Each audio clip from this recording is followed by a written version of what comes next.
போதைக்கு அடிமையாகாதீர்கள். அடிமையானவர்கள் மீண்டதாக சரித்திரமில்லை. எனவே உங்களையும் சமூகத்தையும் பாதுகாத்துக் கொள்ளுங்கள். உங்கள் நலன் கருதி கல்வி டிவி. கல்வி தொலைக்காட்சியை பார்த்து கொண்டிருக்கும் எனது சில குட்டீஸுக்கும் எனது அன்பு கணித வணக்கம். இன்று நாங்கள் தரம் 2 கணித பாடத்திலே இடப்பெருமானம் பற்றி பார்க்க போறோம். அதுல நாங்கள் ஒன்றுகள் 10கள், சரியா? 10 என்று சொன்னால் ஒன்று ஒன்றாக 10கள் சேர்ந்ததுதான் ஒரு கட்டு. அதாவது நாங்கள் 10 பென்சில்களை எடுத்து ஒன்றாக கட்டினோம் என்றால் அது ஒரு கட்டு. 10 பானை குழாய்களை எடுத்து ஒன்றாக கட்டினோம் என்றால் அது ஒரு கட்டு. அது எத்தனை இருக்குது? அதுல 10. அதை பார்த்த உடனே நாங்கள் அதை காட்டின உடனே அது 10.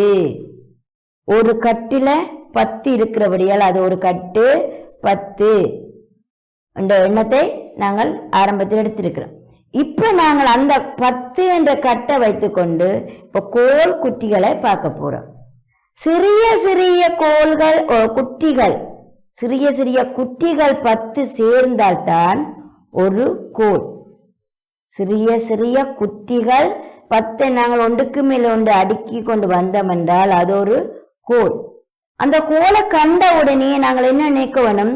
அது 10. ஒரு கோல் என்றால் எத்தனை? 10. அதே போலதான் இங்க பாருங்க, 4 கோல் இருக்குது. நான் சொன்னான் என்ன, 10கள் சேர்ந்தால் 10 குட்டிகள் சேர்ந்தால் ஒரு கோல்.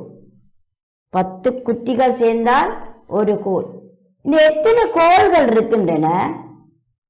4 கோள்கள் இருக்கின்றன. இப்ப 4 கோள்கள் என்றால் 10 தானே. ஒரு கோல் 10. அப்ப நாங்க 10க்கு என்னத்தை போடுவோம்? 4. 4 கோல்.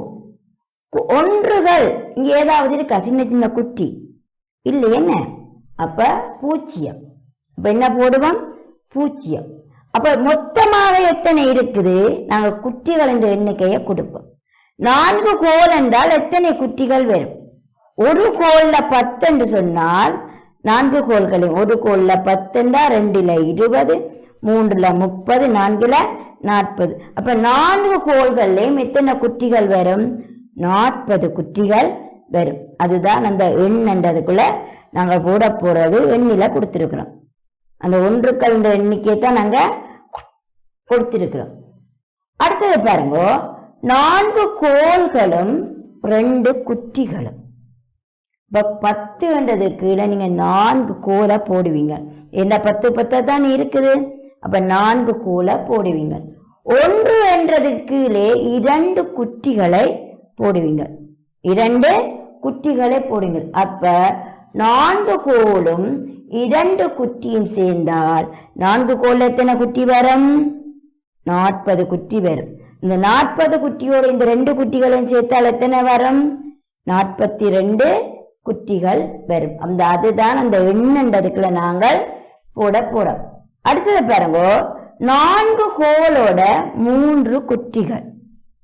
இப்ப 4 கோல் என்றால் அது எங்க வரும்?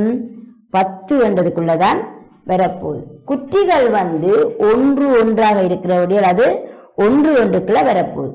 அப்ப 4 கோள்களும் 3 குட்டிகளும் என்று சொன்னால் மொத்தமாக எத்தனை குட்டி வரும்? 4 கோல்ல 40 குட்டி வரும். இங்க இருக்கிறது 3 குட்டி. அப்ப 43 குட்டிகள் வரும். அடுத்தது 4 கோள்களும் 4 குட்டிகளும். 4 கோள்களுக்கு 10க்குள்ள 4 போடுவீங்க, ஒன்றுகளுக்கு 4 போடுவீங்க. அப்ப நாங்க குட்டிகள் எப்படி கொடுத்தோம் என்றால் 4 கோள்களுக்கும் 40, குட்டிகள் 4, 44. அந்த எண்ணுக்குள்ள என்ன வரும்? 44. 4 கோல் 2 குட்டி.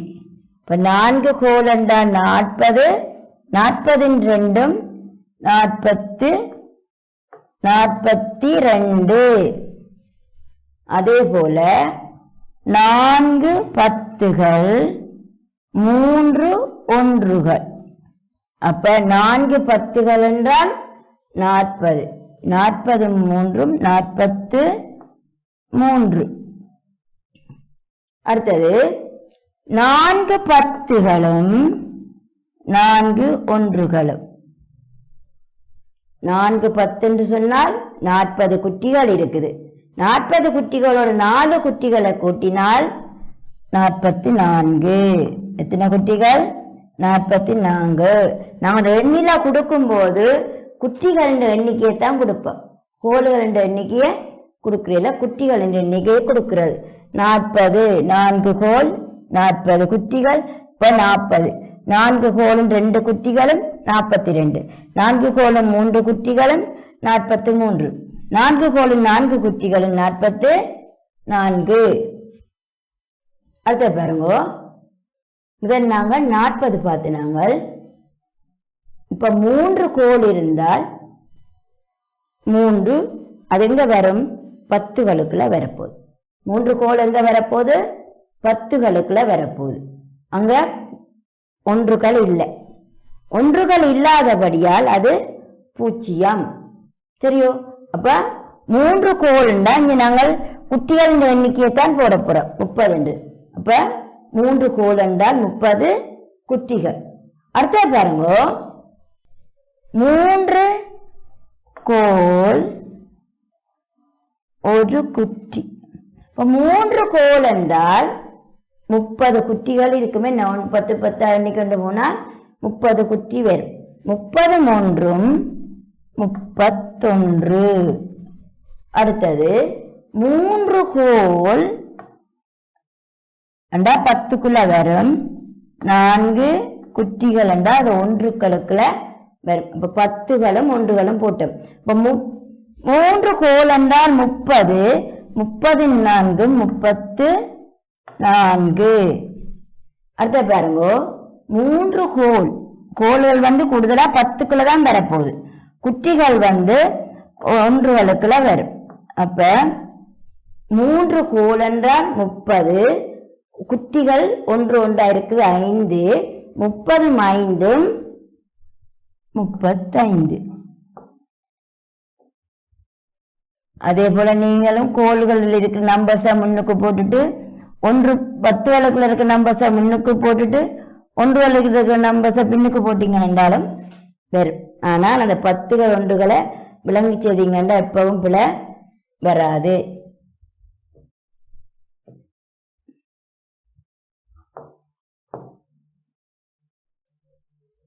அடுத்தது 2 கோள் இருக்குது. 2 கோள் இருந்தா அவ்வளவு வரும். ஒரு கோள்ல 10. இப்ப 2 கோள்ல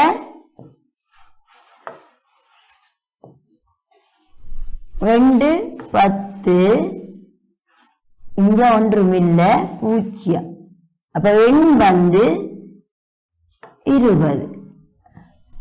அடுத்தது 2 கோள் 2 குட்டி. அப்ப எவ்வளவு வரும்? 2 கோள் என்றால் 20, குட்டி 2 22.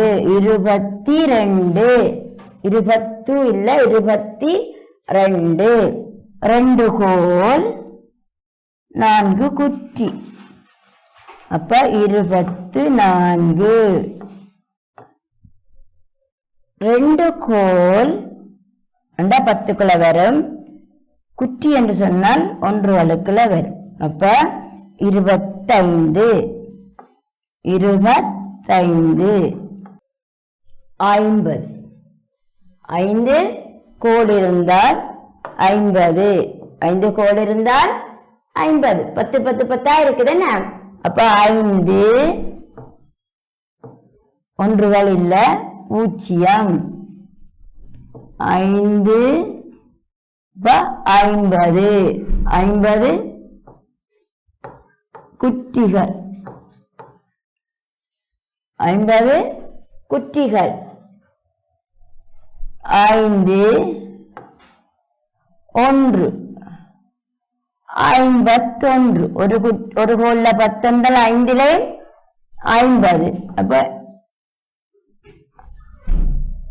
அடுத்தது 5 3 53.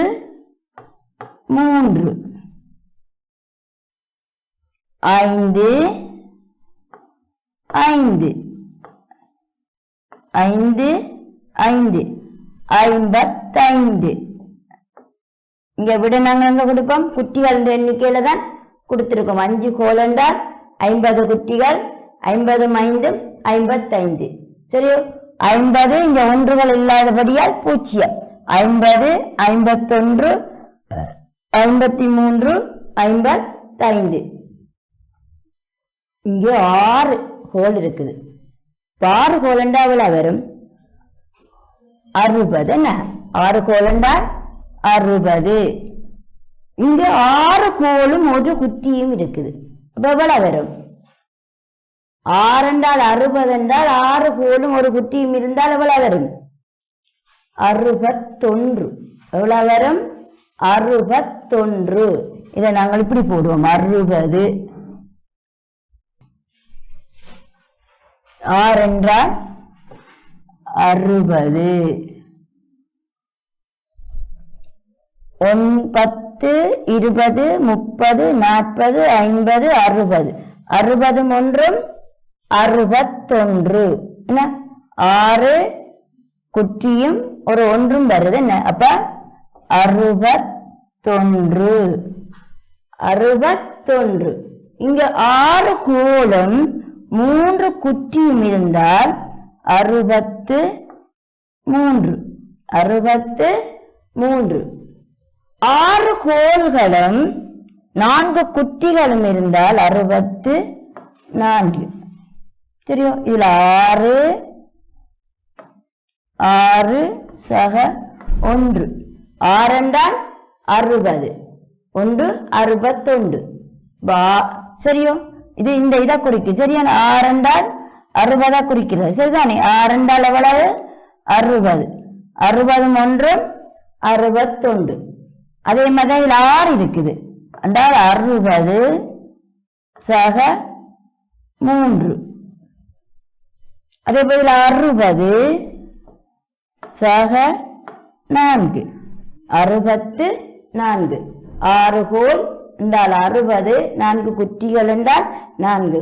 60 4 64. சரியோ? 70. 70 என்றால் 7 கோல் என்றால் 7 என்றால் 70. சரியோ? அதே மாதிரி இதுல 70 சக 2 போட்டால் 72. 70 சக 0.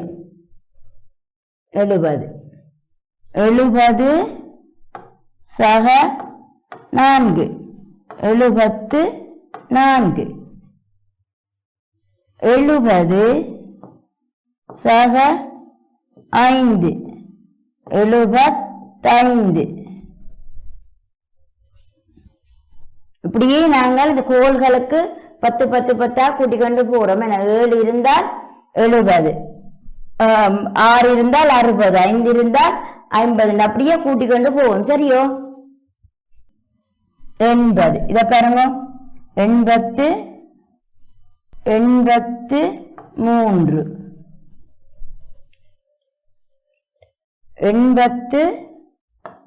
84. டக்கனே போடலாம். என்ன இதுல ஒன்றும் இல்ல, பூச்சியம் ஒன்று கலவதும் இல்லாதபடியால் அது பூச்சியத்துல நிக்குது. ரைட்டோ? அடுத்த பாப்பம். இதுல எத்தனை கோல் எத்தனை குட்டி இருக்குன்னு பாப்போம்.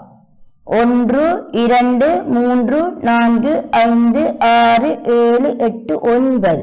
9 கோல் இருக்கு.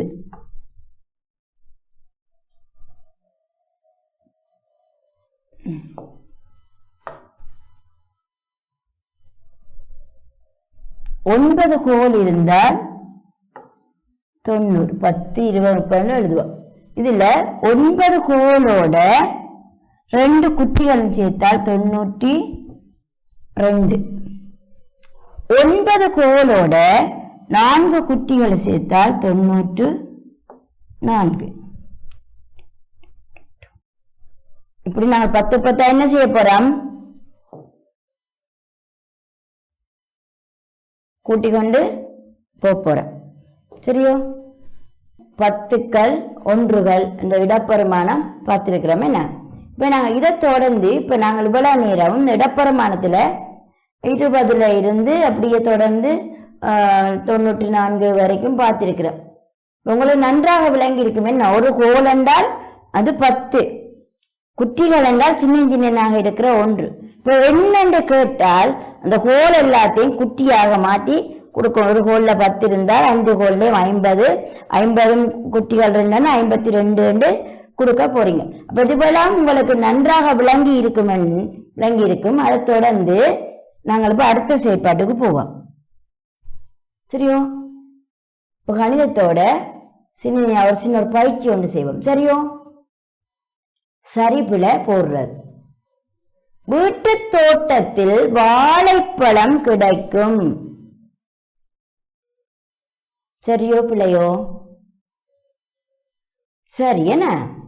மழை நேரம் வானம் கருக்கும். சரியோ பிள்ளையோ? சரி. இரவு வானில் சூரியன் தோன்றும். இரவு வானில் சூரியன் தோன்றுமோ? இல்லையென பிள்ளை. சித்திரை மாதம் புத்தாண்டு கொண்டாடப்படும். சரி. விருப்பமான இடம் மெலசில கூட. உங்களை விருப்பமோ மெலசில கூடம் இல்லையென பிள்ளை போடுவோம். என்ன? வீட்டு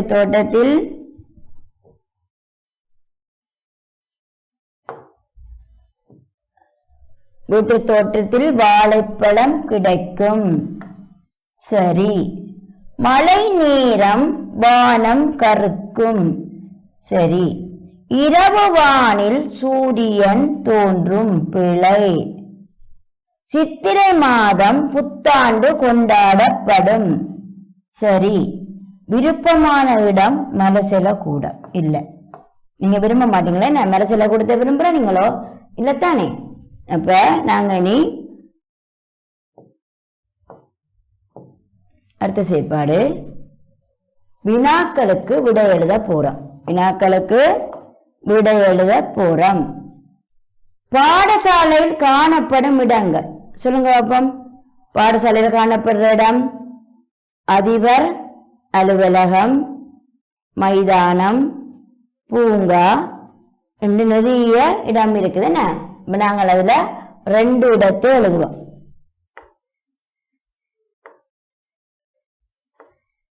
அதிபர் அலுவலகம்,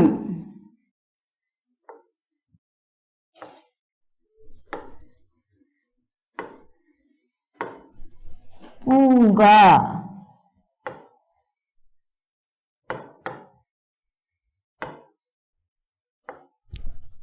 அடுத்தது வீட்டில் உள்ள பொருட்கள். வீட்டில் நிறைய பொருட்கள் இருக்கு. அதுல 2 பொருட்களை நாங்கள் எழுதுவோம். சமையல் அறையில் உள்ள பொருட்கள் எடுப்போம். சூளாகு,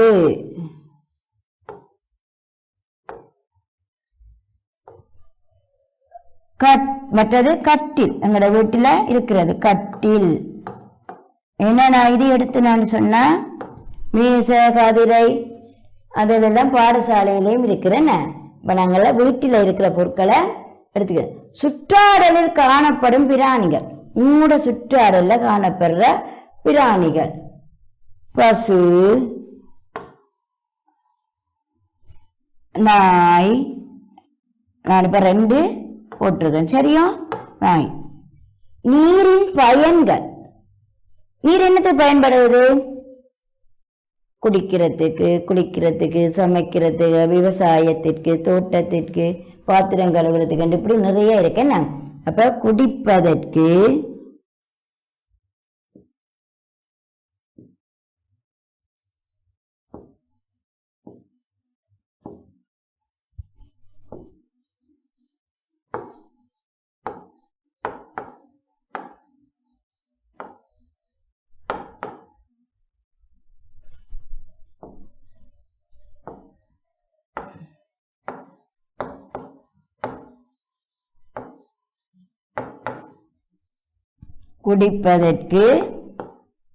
சமைப்பதற்கு.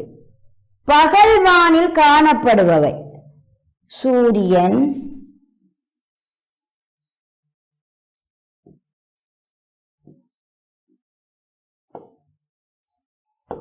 முகில்.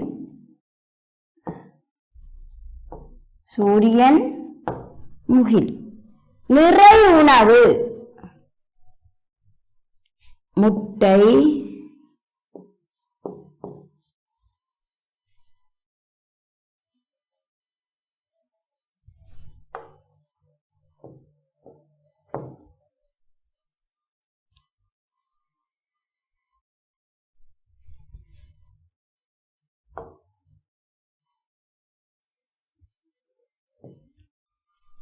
முட்டை, பால்.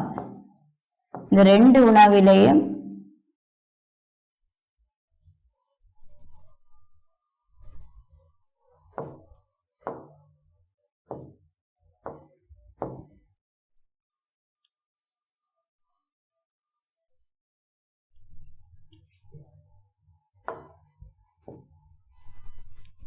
இந்த பால்லையும் முட்டையிலையும் நிறைய உணவு இருக்குது. சரியோ? நாங்க என்ன செய்யணும்? நிறைய பால் முட்டையே குடிக்க வேணும். சரிதானே? ரைட். அடுத்ததாக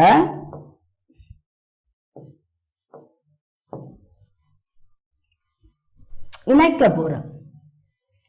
செயற்பாடு இணைப்பு. பாடசாலையின் தலைவர் அதிபர். கடையில் வாங்குவது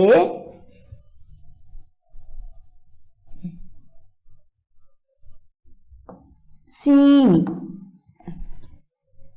செயற்கை ஒளி, இயற்கை ஒளி, செயற்கை ஒளி. செயற்கை ஒளினா நாங்களா செய்து வெளிச்சத்தை தருவோம். செயற்கை ஒளி மெழுகு திரி. மனமுள்ள பூ மல்லிகை பூ. கருப்பு நிற பிராணி காகம். கருப்பு நிற பிராணி காகம். இப்ப நாங்கள் இவ்வளவு நேரமும் பார்த்த பயிற்சிகள் எல்லாம் உங்களுக்கு நன்றாக விளங்கி இருக்கும் என்று கூறிக்கொண்டு இத்துடன் இந்த வகுப்பை நிறைவு செய்து கொள்கின்றேன். வணக்கம். கல்வி டிவியில் புத்தம்புது நிகழ்ச்சிகளை உடனுக்குடன் பார்த்து மகிழ எமது Facebook மற்றும் YouTube பக்கத்தை லைக் செய்யுங்கள்.